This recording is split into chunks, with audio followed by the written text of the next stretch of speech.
You guys ready for the first power rankings, the initial Big 12 power rankings of the season? I'm going to give this disclaimer before I start. We'll go 16-1.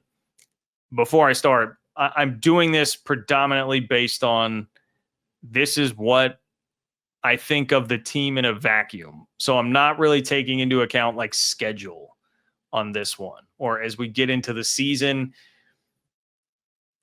I reserve the right to be a little, I'm not going to be as stringent as like, a Josh Pate who will say, hey, this is a rating, not a ranking. As a ranking is going to be more resume based. A rating is like how strong I think this team is. And even if they have like some close losses, I may have them above somebody that you think is crazy because I'm not doing this based on resume. That is more what I'm going for here.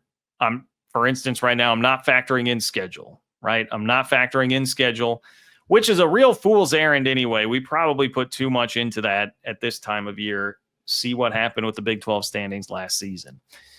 But with that disclaimer out of the way, let's start with number 16. I am sorry, Brent Brennan. I'm sorry, Arizona Wildcats. I have Arizona at 16. I just don't feel good about the direction that program's going in, what happened in the offseason, losing some key guys to Washington. I like Noah Fafita, but they got to be a lot better. Coordinator change, that can hopefully help. But I'm going Arizona at 16. UCF and West Virginia are at 15 and 14. Oklahoma State, I could kind of lump into at 13 in the same category where it's just like there's so much new. It's a lot of turnover on those rosters, especially like West Virginia, UCF, man. I mean, I don't know what to expect. And I know West Virginia fans are optimistic. And I'm much more optimistic on the long-term prognosis of Rich Rod at West Virginia than I was when the hire first happened. I just think it's asking an awful lot to turn it around and like be in, some of the stuff I've seen, like maybe be in contention. Guys, that's a lot of roster to turn over. I'd have to go back and check the numbers on Arizona State, but at least like Kenny Dillingham was in year 2 of the program. Like, I think it's a little bit, if you want to point toward that turnaround, I think it's a little bit different because Dillingham had been there year 1. But just give Rich Rod, really, this is a plea for West Virginia fans to give Rich Rod time. Give Rich Rod time there. I'm going Oklahoma State 13, top of that group, literally just because Mike Gundy trust in his career. I don't know how much of that I still have left, but there's enough that I'll put him at the top of that group. Number 12, I've got Houston. I think there's a chance by the end of the year we could be looking at Houston like in the top 8 or 9. But I'm going to be conservative with Houston and stick them at number 12. A lot of that, like how healthy can Connor Wegman stay at quarterback? And how good actually is Connor Wegman if he is healthy? I mean, I still think we don't fully know what he will be as a quarterback. So that's going to tell a lot of what happens with the Houston season. Cincinnati, I know there's some renewed optimism on Cincinnati. I have them at 11. Scott Satterfield does not strike a lot of confidence in me, but I think Brendan Sorsby is a pretty good quarterback. And I know this is where, again, I have to separate it from what I'm doing. I know a lot of people look at the schedule and feel like that's a favorable aspect for Cincinnati. I'm not really factoring that in here. I've got Colorado at number 10. Now, I could see Colorado making me look a little bit silly once again. I had them as a 6 or 7 win team last year. They won 9 games. Could be the same sort of deal, especially because I think Robert Livingston legitimately deserves a lot of credit as a very good defensive coordinator that quietly did a great job last year because not many people were paying attention to the defense when Shedeur Sanders and Travis Hunter on the offense. Colorado's a better, I said this a bunch last year. They started to have the signs of building an actual program. I think the quarterback thing, I really think Shedeur is a huge loss, and it will take some time to integrate a new quarterback no matter who it's going to be. BYU at number 9. Were it not for the quarterback, BYU could definitely be a couple of spots higher.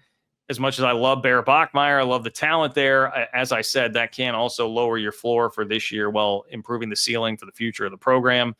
And I've got Kansas at number 8, just above BYU, which to me is a lot about that's Lance Leipold trust. And not that I don't think Kalani Sitake is a good coach, but I mean, seeing it up close and personal, the job Leipold has done is phenomenal, even if they did have a bit of a step back last year.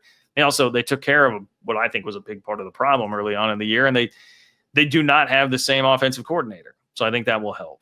College football season is here, guys, and that means we all need to find good deals on tickets, all right? And the best place to do that is SeatGeek. I have to give a huge shout out to SeatGeek, the sponsor of today's video.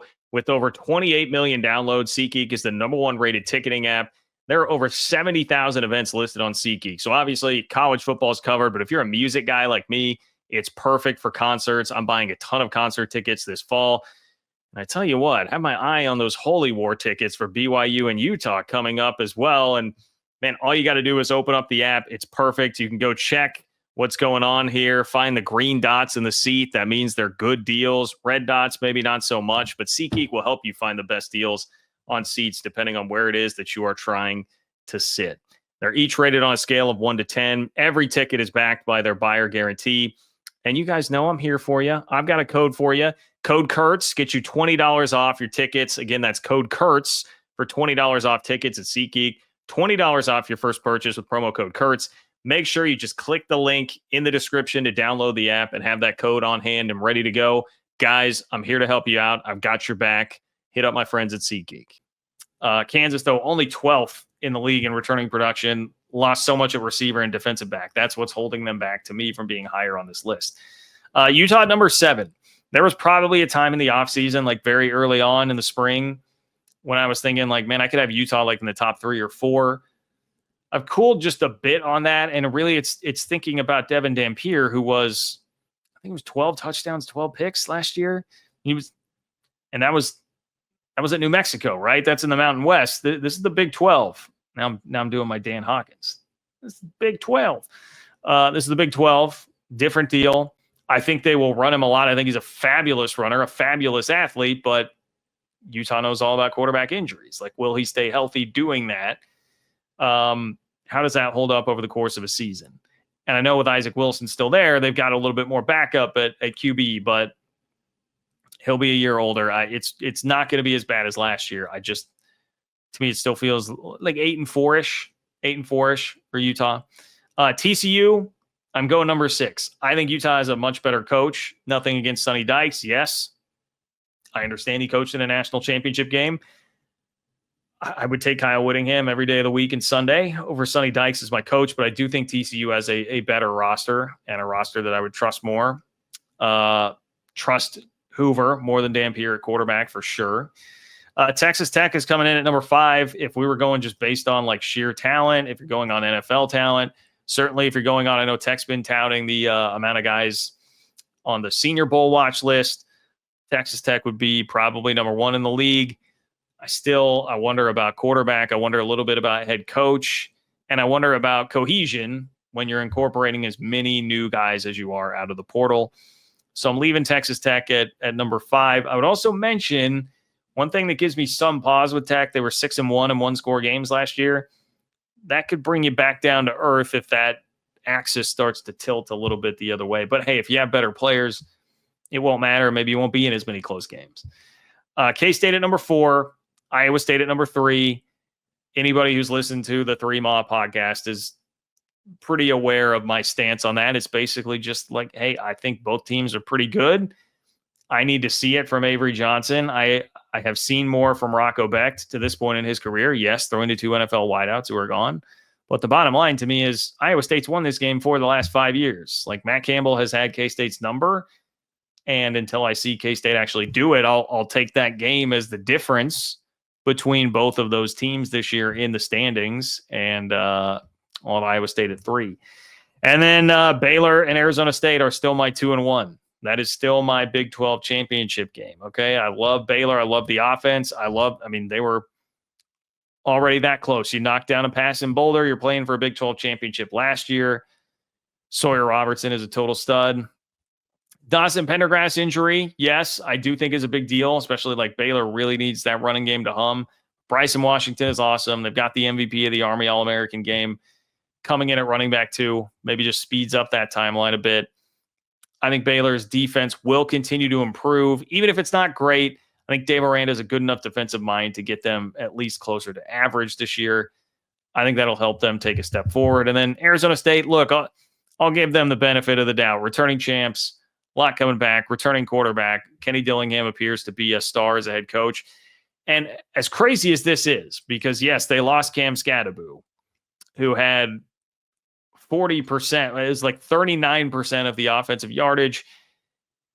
They somehow have 79% of their overall production returning, according to Bill Connolly's S&P Plus on ESPN. So they're basically what you're looking at is, yes, they lost Cam Scadaboo, but they maintained almost everything else.